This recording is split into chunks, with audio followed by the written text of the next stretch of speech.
Thank you for joining me today. My name is Wesley Boudreau, one of the financial advisors here with the Retirement Group. Today we're going to go over tax planning strategies. We're going to highlight some different information that's really pertinent to a lot of the individuals we work with as far as looking at some tax issues that could affect you as you transition to retirement as well as in retirement.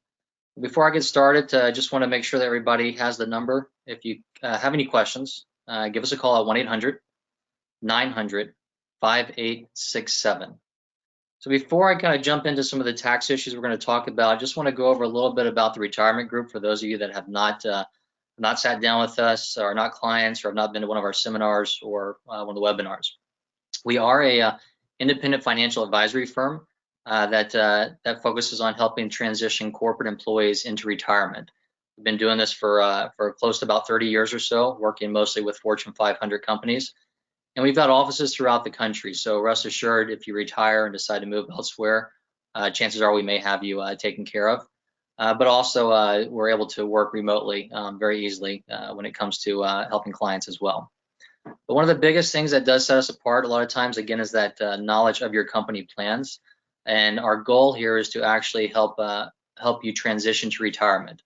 So once you're within about 10 years of retirement or so, or especially within 5 years, even closer, we'd love to sit down and talk with you, help you understand your benefits plans, and make sure that as you transition, you do not make any mistakes, and do not leave any money on the table when it comes to that retirement process. One of the ways we do this is by running our cash flow analysis, which is complimentary. You'll hear me touch on it once or twice today, but ultimately speaking, if there's anything you take us up on, it's this. If you've run one in the last, let's say, longer than a year or so, let us know, we can update it. Or if you've never run one, let us know so we can gather the information and run that for you, because that will uncover some of these tax situations we're going to talk about. It'll also help you determine when the right day is to retire so you maximize your benefits. And we go through a lot of other different webinars and seminars going through the pension plans for specific companies and motions of investing and other items like that. But today, before we get into some of the tax information, we're going to just touch on some of the recent changes that came about this year with the Secure Act that was voted on in December, went into effect in 2020. There's a couple different changes. Some of the two key ones that we see affecting most of our clients and retirees is one that's a beneficial change. That's the pushing out the required distribution age from 70 and a half out to 72. So what this does, it allows you to defer your tax a little bit longer. What happens is at age 70 and a half or 72 now, after January 1st, whether you need the money or not from your 401k or from an IRA, the IRS is going to come knock on the door and tell you you have to take distributions. This way they can tax you on it. So there's a lot of work that we do with clients to help them minimize those tax potentials. And also by looking at that cash flow analysis, we can really review some of those different options, which I'll touch on a little bit later about between age 59 and a half and RMD age. One of the other changes that did come about is more of a negative, actually. And we've been talking about this down the pipeline for the last 5 years or so, and it's official now. They've eliminated the stretch IRA for non-spouse beneficiaries. What they've done now is, instead of letting you stretch it out over your lifespan, is they're forcing you to take it out within the first 10 years. Now, I unfortunately have had to go through this just recently with one of my Exxon retirees who actually passed away in January, unfortunately, and he left his account to his two kids. So under the old rules, what we would have done is we would have had that split open, and the kids could have taken distributions however they saw fit. But if they did not need the money, they could stretch that out over their lifetime and just take small distributions each year. That way it keeps their tax brackets more manageable, and they're not forced to pay more in taxes. Now, unfortunately, now what they're having to do is they have to take that out over the next 10 years. They can take it out all now or all in 10 years, or space it out maybe 1/10 a year to help try and mitigate some of the taxes.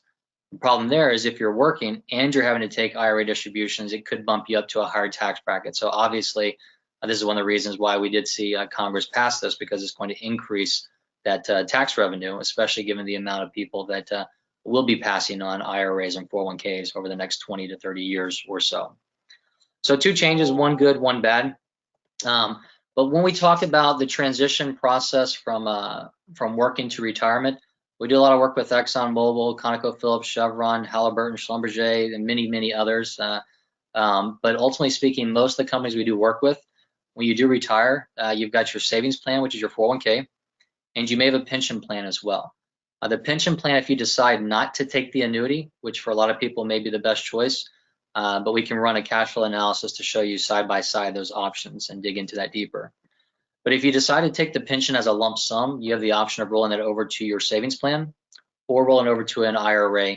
And in some cases, you can take both that 401k and the pension plan and roll it to an IRA and consolidate those so that you have more investment options and you have more control over those assets. And now if you do this, it's not a distribution, you're not taking money to yourself, so there's no actual taxes. It's just a transfer, so there's no taxes to be worried about until you physically take that money out. However, it's important to work with us on walking through this process because there are some options depending upon your age where you could have some tax issues to review, whether it be an NUA strategy or whether you're under 59 and a half. But there's various circumstances. Again, a lot of these can be answered on a one-on-one situation. So one other thing that we do for a lot of our clients and prospects alike, even if you're not working with us, we'll run the cash flow analysis and uncover some different options like this. But one option is looking at a spillover or an after-tax to Roth rollover option. This is something that's very popular right now because ultimately speaking, you do have the option to contribute to a Roth IRA based upon income limits, but those limits are not that high. So a lot of times you may not be able to get that much into a Roth IRA.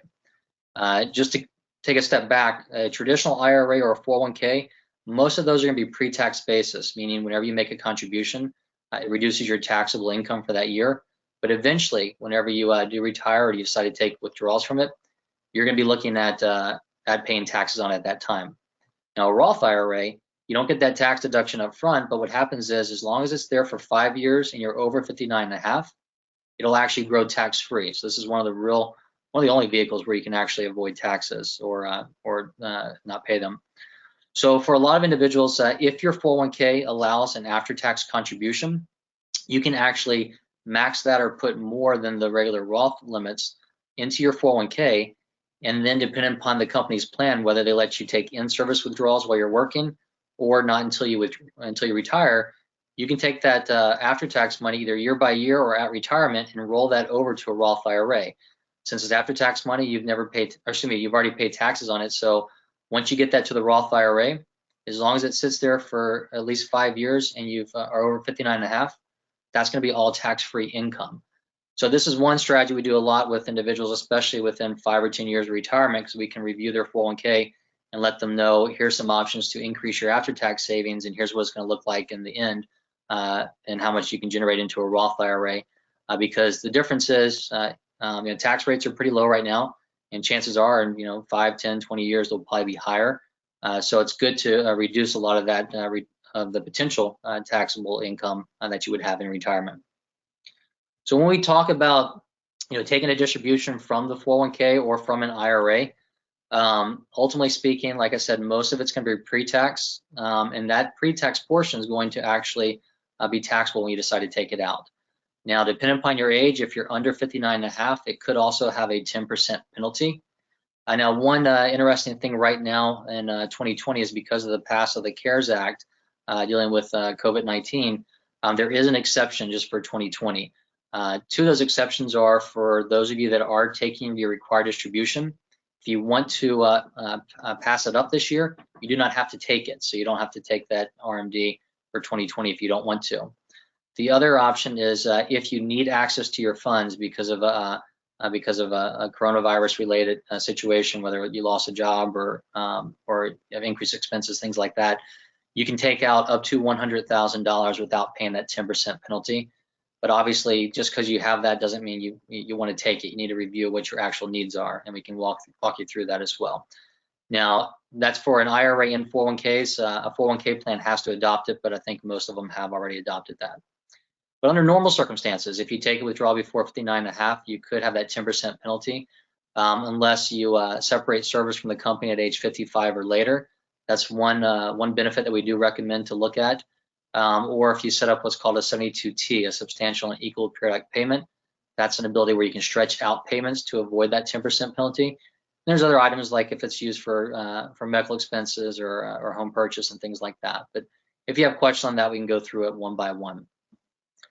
Now, when we talk about you know, the age 59 and a half and the 10% penalty, after you cross that threshold, there's no penalty anymore. It's just simply your tax bracket whenever you take a distribution. We talked before about 70 and a half, we're now 72 being the required distribution age. At that point, whether you need that money or not, the IRS is going to knock on the door and tell you to take withdrawals.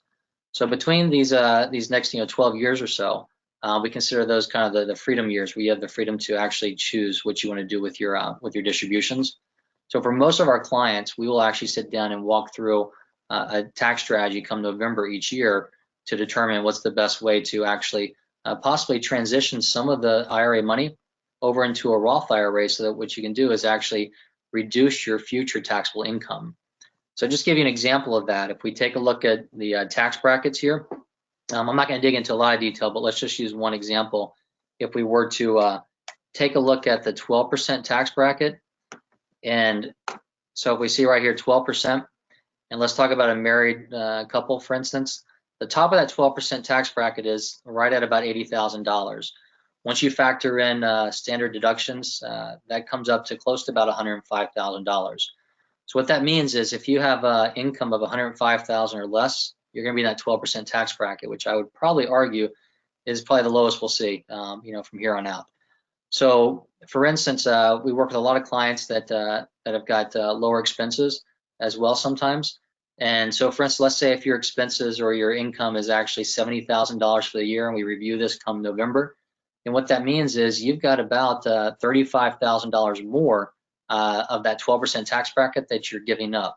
So in theory, if you want to, you can take out an additional $35,000 and roll that or convert that into a Roth IRA, pay the 12% taxes, and now that $35,000 is in that Roth IRA. As long as it stays there for 5 years, it's going to grow tax-free, whether you use it or whether your beneficiaries use it. Now, in this example, if we could do that for 10 years, that's $350,000 we could actually move out of the IRA or the 401k and get that over to a Roth that's growing tax-free. So when it comes time for the required distributions, less of your assets are in the IRA, and so that means there's less of a requirement for the distributions when we don't know where tax brackets will be in the future.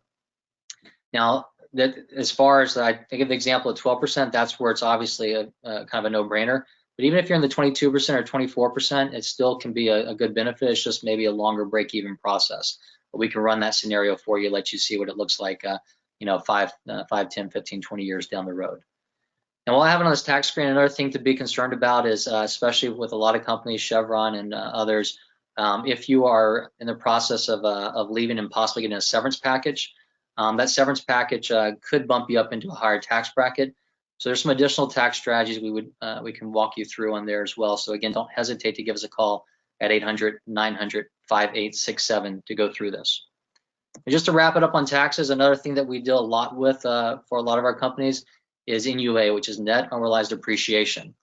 Now, this is where you actually will only pay taxes on your cost basis of your company stock, and on the earnings, you would pay long-term capital gains, which historically and currently is going to be cheaper than what your ordinary income tax bracket would be.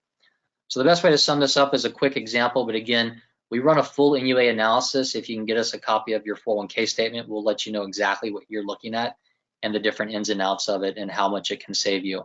But generally speaking, on the low side, this could save you a couple $1,000, or we've saved over $50,000 for a lot of individuals in taxes just looking at this situation alone. So in this example, let's take a look at Lucy. She's got stock that's worth about $200,000. Her cost basis is 40 grand. That means between her and the company contributions, they put in $40,000, and it's grown by 160 to that 200,000. So let's say if Lucy never heard of NUA and she just rolled her 401k over to an IRA, that $200,000 is going to be fully taxable eventually when she takes it out. However, if she looks at NUA, what she can do is she can actually pay taxes on the $40,000, and then that full $200,000 will transfer over to a brokerage account, not an IRA, but a brokerage account. And that 160 in growth, or it could be more if the stock sits there and continues to grow in this example where it grows to 400,000. But any of that growth is going to be long-term capital gains instead of ordinary income taxes. So if we go back to that tax screen, if she's in the 12% tax bracket, she could actually have 0% in long-term capital gains. So saving 12%. If she's in the the 24% bracket, it could be 15%, so saving 9%. So again, we look at this one-on-one, but ultimately speaking, you're going to be saving, at least probably 7% or more on taxes with an EUA strategy. So again, I just touched on a lot of different things. It's more important to go through these one-on-one in detail with your situation. But ultimately speaking, we would still recommend you run that cash flow analysis we talked about. Right now, 3/4 of Americans have not actually put together a financial plan. All we need is about maybe 10 minutes to kind of just run through some questions, gather some information from you, and we can change that statistic and get that plan put together for you and get it back to you within a few days. Again, the purpose of that cash flow analysis is to make sure that you're on the right track to retire, but also if you're looking at retiring in the next year or two, we can view the options of retiring now versus later, looking at the lump sum versus the annuity, and we go through a lot of these different things in the other webinars and other seminars as well. But on a one-on-one basis, we can help you out tremendously. And then obviously, we'd love to work with you, but if you're working with somebody else, that's great as well. But just make sure that we're available for a second opinion, and we do recommend that. If you're working with somebody, make sure they understand your company benefits plans so they can help you on that transition side. Make sure you understand their fee structure. We are fiduciaries and we're independent firms, so we're transparent on our fees. And make sure you're working with an experienced team. It's not just a one-person show. And then ultimately, like I mentioned before, that cash flow analysis, take us up on that. Make sure that we can run that for you because we do run ours a little bit differently. It's from a more conservative standpoint. So we're looking to make sure that you're going to be in good shape when you do retire. So with that, I'd like to wrap it up and just remind everybody with any questions to give us a call directly at 800-900-5867. And then as always, you can go to theretirementgroup.com as well as our blog at blog.theretirementgroup.com. And then also we've got the company specific pages as well. I want to thank everybody for joining me, and I hope everybody has a great day.